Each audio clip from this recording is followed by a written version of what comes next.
If there is another family from the Renaissance period that rivals the fame of the Medici family to this day, it would be the Borgias. The Borgias pique people's interest even today, and their reputation stems from somewhat different circumstances from the Medici. If the Medici were famous for their patronage of arts, Borgias are remembered for their corruption and scandals. Today, we will start the stories on the Borgia family.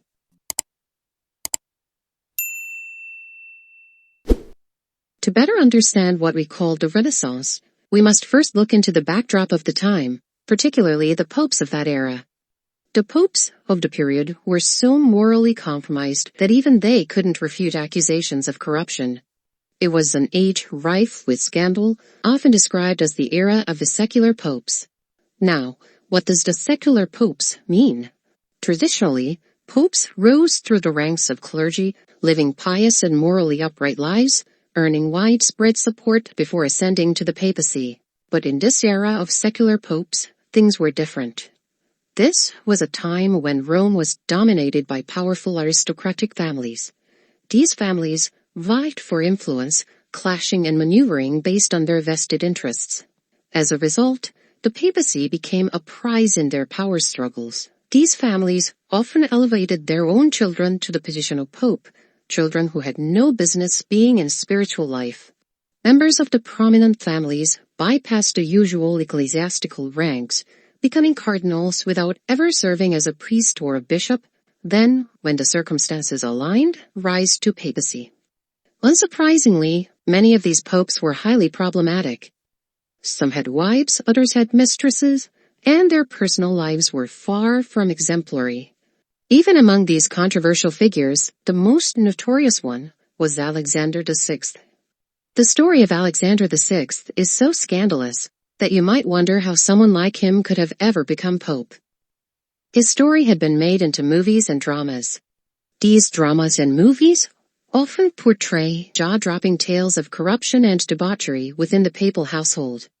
One has to wonder, could it really have been possible? And unfortunately, the answer is, probably. Now, the man in the center of all these drama and the family patriarch is Alexander VI. Alexander VI was born Rodrigo Borgia in Valencia, Spain. He entered the church at a young age and quickly ascended to rank of cardinal thanks to his uncle, Pope Calixtus III. With his uncle's backing, Rodrigo's career skyrocketed.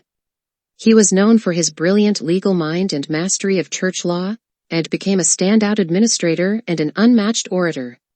Critics grudgingly admitted there was no flaw in his command of church governance. His efficiency earned him a long tenure as papal chancellor, serving under multiple popes. Even after Calixtus III's death, his expertise kept him at his position. And once he became the pope, Alexander VI's influence extended beyond the church. From a secular standpoint, many view Alexander VI as an exceptionally capable leader. Despite his moral failings, his political and administrative achievements left a lasting legacy. One of his key political moves was arranging the marriage of Ferdinand II of Aragon and Isabella I of Castile, paving the way for Spain's unification. He also played a pivotal role in settling the Treaty of Tordesillas, dividing the New World between Spain and Portugal. His political acumen was undeniable. On the Italian peninsula, Alexander consolidated power over a large region, claiming central Italy for the Papal States with strong French backing. This expansion cemented the Church's territorial authority, making him a formidable figure. Alexander VI's personal life was fraught with scandal from a young age. Rodrigo Borgia's behavior was so infamous that it was said to have deeply tarnished the Catholic Church's reputation. While some of the more salacious tales about him may have been exaggerated over time, even the basic facts are shocking. He was notorious for his corruption too. During his long tenure as the papal chancellor, he accumulated vast wealth through various questionable methods. He granted himself large estates and was heavily involved in selling church offices and relics. He also made a fortune by issuing indulgences and offering pardons. Criminals could essentially buy their way out of punishment with his blessing. But, among all of Alexander VI's scandals, his unrelenting sexual exploits is most notorious. Given the sheer number of his sexual liaisons and the extent of his moral depravity, you have to wonder he might have been a sex addict by modern standards. While he wasn't the first or the last of the secular popes to have mistresses, Alexander VI took this to unprecedented levels. At least during his time as a papal chancellor, he occasionally faced warnings or disapproval from the sitting pope, which forced him to exercise some discretion. But once he ascended to the papacy, all restraint vanished. One of his most infamous mistresses was Giulia Farnese. Giulia was born to a noble family in Italy. When she was 15, she married Orsini, a young nobleman who was 1 year older than herself. He was a somewhat timid young man, but loved his beautiful bride. Their wedding was officiated by a cardinal who was a cousin of his mother, Adriana de Milla, and that cardinal turned out to be Rodrigo Borgia.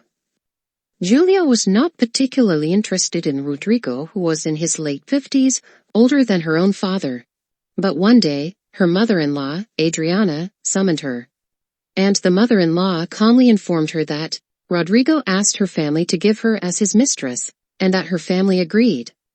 Giulia was actually expecting this. She knew that Rodrigo was smitten by her, even from the time of her wedding. She found it flattering, but didn't think much of it. But then, she started hearing from her brothers that Rodrigo wants to make her his mistress. Even then, she ignored those talks.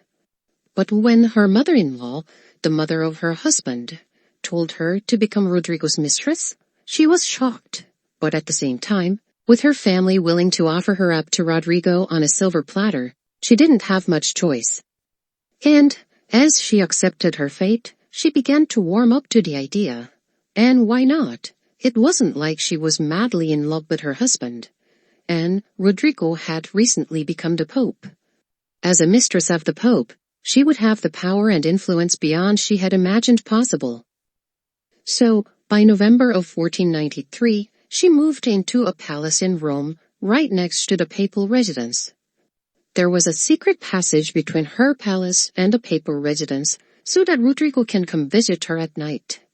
It wasn't exactly her palace, since there was Pope's daughter, Lucrezia Borgia, also living in the palace. But Lucrezia was 6 years younger than herself, and Giulia quickly became like a big sister to the 13-year-old Lucrezia. It was a bit weird that her own mother-in-law also came to live in the palace, but Giulia didn't mind. Before, Adriana was her mother-in-law who had the power to decide to give her to Rodrigo. But now that Giulia is the Pope's favorite mistress, she had the power over Adriana. Now she is the queen of the palace, and Adriana was merely her lover's cousin. So what did her husband think of all this? For allowing Giulia to continue her affairs with Rodrigo, he was given the position of a mayor of a small city at the outskirts of Rome. And when Giulia gave birth to a daughter, Orsini accepted this daughter as his own to help avoid scandal for the Pope. So it seems like Orsini was a willing participant in all this, or at least he turned a blind eye to the affair while benefiting from it. Anyway, Giulia enjoyed a queen-like status in the Vatican, living a life of opulence and influence. Alexander even elevated her brother to cardinal and ensured his rise within the church. And this cardinal brother of hers, Alessandro Farnese, eventually became a pope himself later, and took the name of Pope Paul III. Alexander VI didn't limit his nepotism to Giulia's family. He appointed his own sons, Cesare and Giovanni Borgia, as cardinals. These sons, in turn, enabled his excesses. They were tasked with recruiting beautiful women from their diocese and presenting them to their father. Disturbingly, historical accounts suggest that even nuns were among those brought before him, and some even suggest that he had incestuous relationship with his own daughter, Lucrezia Borgia. Now, there is a reason why that particular rumor started circulating. We will look at that detail in our video on Lucrezia. Alexander VI was also known for the extravagant banquets held in the Pope's official residence. There's a document in the Vatican's secret archive that only became public in the 19th century, and this document describes one of those banquets. According to this account, The banquet was held on the evening of the last day of October 1501 in Cesare Borgia's apartment in the papal residence. 50 prostitutes were brought in for the entertainment for the night, and, at Cesare's orders, they stripped naked. And after dinner, the candelabra with the burning candles were taken from the tables and placed on the floor, and chestnuts were strewn around. The naked prostitutes were then ordered to pick up those chestnuts. While the prostitutes were crawling on their hands and knees, the guests were told to have their way with them, with prizes being offered to the person who could perform the largest number of sexual acts with those prostitutes. While these accusations might have been exaggerated by their enemies, they paint a picture of a household steeped in scandal. The Borgias became symbols of corruption and moral decay. And, if these stories were mere propaganda aimed to discredit Alexander VI, they certainly did the job. This notoriety culminated in one of the greatest challenges of Alexander's papacy. In 1494, Charles VIII of France marched his army into Italy, eventually reaching Rome. Declaring himself a liberator, Charles VIII publicly denounced Alexander VI, accusing him of heinous crimes such as murder, incest, and corruption.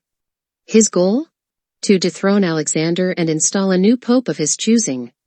But Alexander was no stranger to political maneuvering. After an initial show of resistance, he agreed to meet Charles. Using his trademark charm and diplomatic skill, Alexander managed to negotiate a truce, securing his position and safeguarding Rome. And after King Charles' sudden death in 1498, Alexander aligned himself with Charles' successor, Louis XII. This alliance with France further solidified Alexander's power, ensuring the continued dominance of the Borgia family in Italian politics.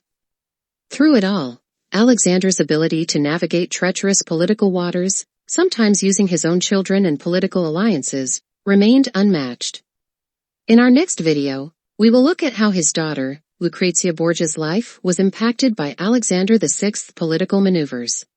So please like and subscribe to continue receiving the upcoming installments of the Stories from History. And check out our playlist for other stories from history. It really helps a small channel like us.